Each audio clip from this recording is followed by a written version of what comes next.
Welcome back. Tonight's story isn't one of those campfire tales or online creepypastas. This one happened to a real couple. At least that's what the local sheriff in West Virginia swore when he filed the final report. The house was on a quiet stretch of Highway 47, a white two-story farmhouse that had been sitting empty for nearly 20 years. Mark and Jenna Carter had been looking for a fixer-upper, something they could turn into a home after leaving the city. When they saw the price, $60,000 for a 3-bedroom property, they thought they hit the jackpot. "It's just old," the realtor told them, keys jangling in her nervous hand. "Needs love and, well, a little imagination." Mark laughed. "Imagination we got plenty of. Love too." The realtor didn't laugh back. She just forced a smile, handed over the keys, and said something strange before leaving. "If you ever go down to the basement, don't." They thought she was joking. The first few days were quiet. The air smelled like dust and pine. The floors creaked under every step. Jenna painted the kitchen walls a pale yellow, while Mark fixed broken pipes and cleared old debris from the shed. It felt peaceful until the third night. That was when they heard it. Thud. Mark sat up in bed. "Did you hear that?"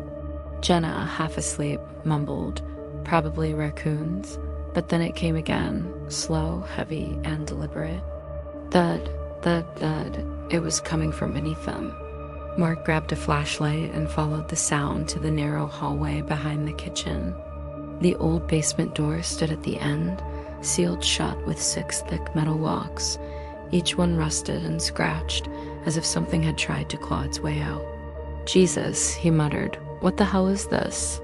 Jenna came up behind him, pulling her rope tight. "Did the realtor say why it was locked?" Mark shook his head.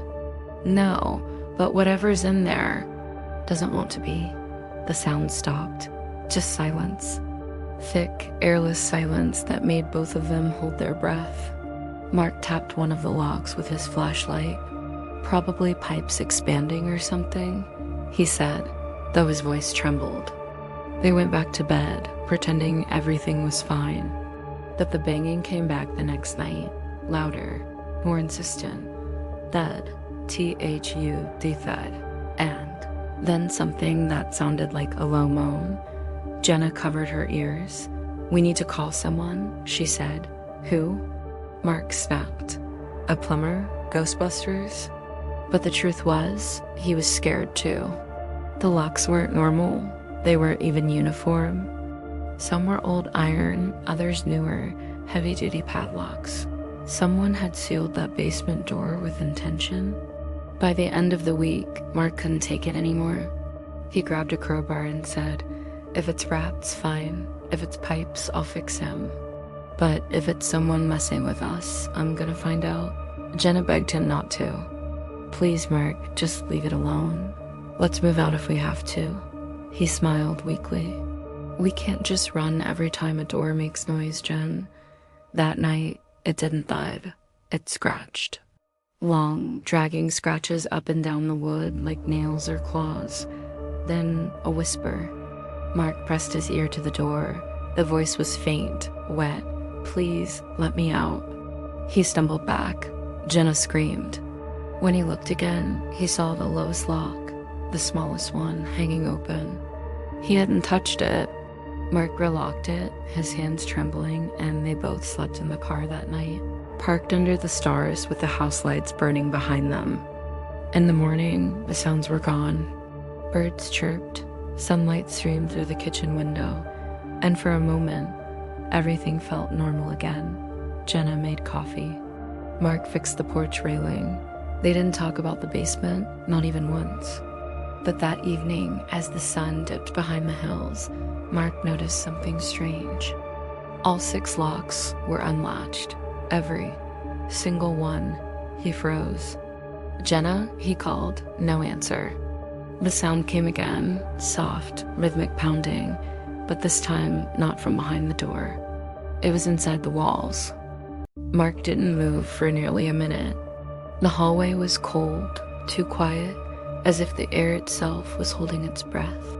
The basement door stood there wide open, the locks dangling like dead metal tongues.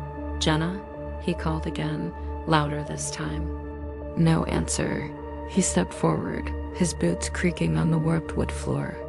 His flashlight beam trembled slightly in his hand. Inside the doorway was nothing but blackness, deep, still, unnatural blackness that seemed to swallow the light. He shined the beam downward, and it caught the first few steps of an old staircase. The wood was rotted, wet, and covered in what looked like black mold. At the bottom, something glinted faintly. "Mark?" He spun around, nearly dropping the flashlight. Jenna stood behind him, pale, clutching a coffee mug. "Jesus, Jen, don't do that. What's wrong?" He pointed to the door. "Did you touch these locks?" Her eyes widened. "No, I swear." They both stared into the basement. The air coming from below felt wrong. Too cold, like air conditioning that had never turned off. It smelled faintly metallic, almost like blood. Jenna shivered. "Close it, Mark, please." But something stopped him. That faint glint at the bottom of the stairs, it wasn't random. It looked like a photo frame. He swallowed. "Just let me check one thing, Mark," but he was already halfway down. The wood ground beneath him, and for a second, he thought he heard something whisper from the corner. "Welcome back." He froze. "What?" Jenna's voice echoed faintly from upstairs. "What did you say?" "Nothing," he lied. When he reached the bottom, the flashlight beam landed on an old metal table. Beside it was a wooden chair with restraints on the arms and legs, cracked leather straps dark with old stains. The photo frame sat on the table, face down. He turned it over. It was a picture of a man and woman, smiling in front of the same house decades earlier.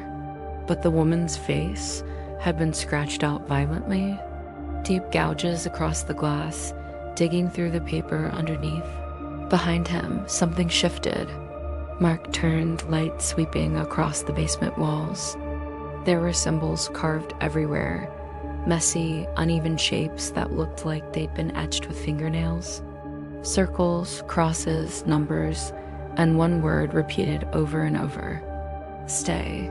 A loud crack echoed above him, a door slamming shut. "Jenna?" He shouted. "Jen, are you up there?"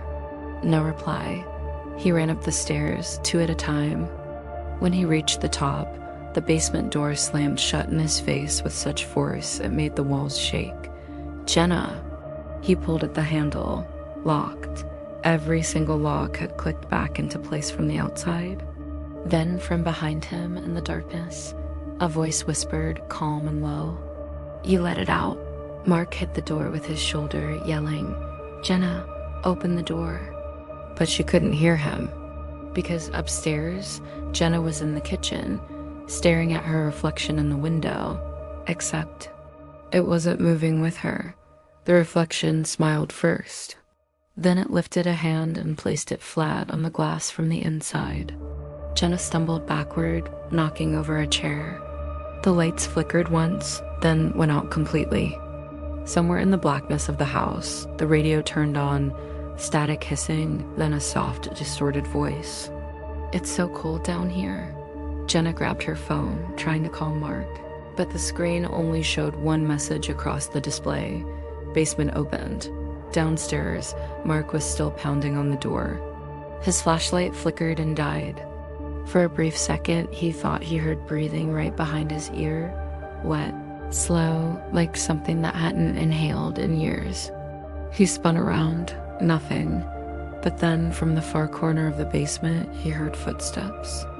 Bare feet slapping gently against the cement. One step, 2, 3. He couldn't see anything, just that sound getting closer.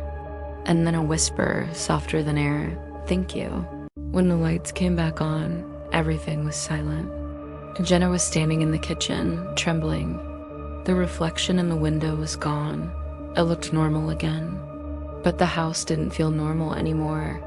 The air was thick, still, the kind of silence that pressed against her ears until she could hear her own heartbeat. "Mark?" she called. "Where are you?" No response. She walked toward the hallway, her phone flashlight cutting through the dim light. When she reached the basement door, her stomach dropped. All 6 locks were closed tight, just as before. "Mark, open the door," she shouted, pounding on it. From the other side came his voice, muffled and weak. "Jenna, don't open it. Whatever you do, don't." The voice cut off, replaced by a sound that wasn't his. A long, dragging exhale. Like something was learning how to breathe. Jenna stumbled backward, shaking. "Mark?" Nothing. Then, a whisper right behind her ear. "He's not Mark anymore." She screamed and spun around. No one there. The air vent above her head rattled violently, dust falling like snow. The deep thud echoed through the house, one from every wall, like something moving inside them. Jenna ran to the living room, locked every door, every window. She tried to call 911, but her phone froze on a single word. Connected. No dial tone. No sound, just that one word, pulsing on the screen. She stared at it until the battery drained in seconds, the screen going black. In the silence that followed, she heard footsteps above her, slow, deliberate, dragging across the upstairs hallway. Her mind screamed logic. It's Mark. It has to be Mark. But her body knew better, because she just heard Mark's voice again, whispering faintly through the air vent. "Jenna, I'm still down here." She looked up, tears welling in her eyes. No. Upstairs, the footsteps stopped, and then something laughed. Mark didn't remember blacking out. One moment, he was in the basement, flashlight dead, air cold as ice. The next, he was lying on the cement floor, his head throbbing. The table and chair were gone. The symbols on the walls had been replaced with fresh carvings, new words scrawled deep and wet. She let IT in. He forced himself to stand, clutching the wall. "Jenna?" His voice echoed strangely distant, as if the basement were suddenly 10 times bigger than before. His flashlight flickered back to life, weakly. The walls were breathing. He froze. The concrete pulsed gently in and out like lungs. He aimed the beam upward and saw a dark shape crawling across the ceiling. Not quite human, too long, too thin. Its limbs bent the wrong way, its head jerking at odd angles like it was learning how to move again. It whispered something in his voice. "Jenna?" He stumbled back, tripping over a box. Inside was a pile of bones. Human, small. The skull still had hair attached, matted and gray. Oh God. The thing on the ceiling laughed, high and broken. Then it dropped. Mark ran, slamming into the basement door, pounding from the inside. "Jenna, open up." But no one heard him, because in that moment, the voice on the other side, Jenna's voice, was whispering gently to something that stood behind her. "It's okay," she said softly. "He's coming upstairs now." She didn't even realize she was holding the key ring. She didn't know when she'd picked it up or why her hands were trembling. All she knew was that she felt calm, almost peaceful, like something inside her head was guiding her. She unlocked one of the basement locks, then another. Her eyes rolled slightly as she whispered. He said thank you. 5 locks down. 1 left. Mark screamed her name. "Don't open it." But she couldn't hear him anymore. Her voice was different now, slow, heavy, distant. "I missed you," she said, and then she turned the final lock. The door swung open. A single freezing gust of air rushed out, blowing her hair back and snuffing out every light in the house. In the blackness, she heard footsteps climbing the stairs, slow and wet. Mark? But the voice that answered didn't sound like him anymore. The stairs groaned under each step. Jenna stood frozen in the hallway, flashlight shaking in her hand, the beam catching flakes of dust drifting through the air. Somewhere below, footsteps rose, slow, deliberate, heavy. "Mark," she whispered again, barely a breath. The voice that came back was close now, too close. "You opened it?" Her body locked in place. She wanted to run, but couldn't. It wasn't fear holding her. It was something colder, something pulling from the inside, like invisible fingers had wrapped around her spine. From the shadows of the stairwell, a hand appeared. Not Mark's. The skin was gray, stretched tight, nails black and cracked. Then a second hand gripped the doorframe and something started to pull itself up, slow and careful, like it had waited too long for this moment. "Stay back." Jenna screamed, lifting the flashlight.